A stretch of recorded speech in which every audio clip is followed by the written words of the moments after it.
మాంగళ్య shopping mall ఇప్పుడు Dilsukh Nagar main road లో జూలై 17న గ్రాండ్ ఓపెనింగ్. పెళ్ళైన హీరోయిన్లు అంటే కేవలం లేడీ ఓరియంటెడ్ సినిమాలే చేయాలా? గ్లామర్ పాత్రలకి పూర్తిగా గుడ్ బై చెప్పేయాలా? ఒకప్పుడు కమర్షియల్ సినిమాల్లో తనదైన గ్లామర్తో ఉర్రూతలూగించిన ఈ బ్యూటీస్ అంతా ఇప్పుడు శ్రీమతులు కాగానే రూట్ మార్చేశారా? సమంత, ఆలియా భట్, కాజల్, నయనతార లాంటి స్టార్ హీరోయిన్లంతా వరుసగా ఫీమేల్ సెంట్రిక్ కథల వైపే ఎందుకు అడుగులేస్తున్నారు? ఒకప్పుడు తన గ్లామర్తో టాలీవుడ్ నే షేక్ చేశారు సమంత. ఇప్పుడు తనపై నడిచే లేడీ ఓరియంటెడ్ సినిమాలపైనే పూర్తి ఫోకస్ పెడుతున్నారు. మా ఇంటి బంగారం అంటూ తన భుజాలపై పూర్తి బాధ్యత వేసుకుని ఒక బలమైన పాత్రతో 100 కోట్ల విజయాన్ని అందుకున్నారు శామ్.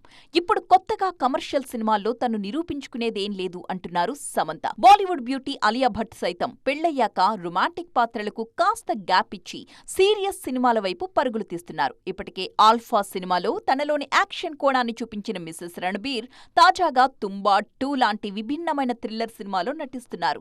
గ్లామర్ పాత్రలకు దూరంగా ఉంటూ నటనకు స్కోప్ ఉన్న పాత్రల్ని ఎంచుకుంటున్నారు ఆలియా.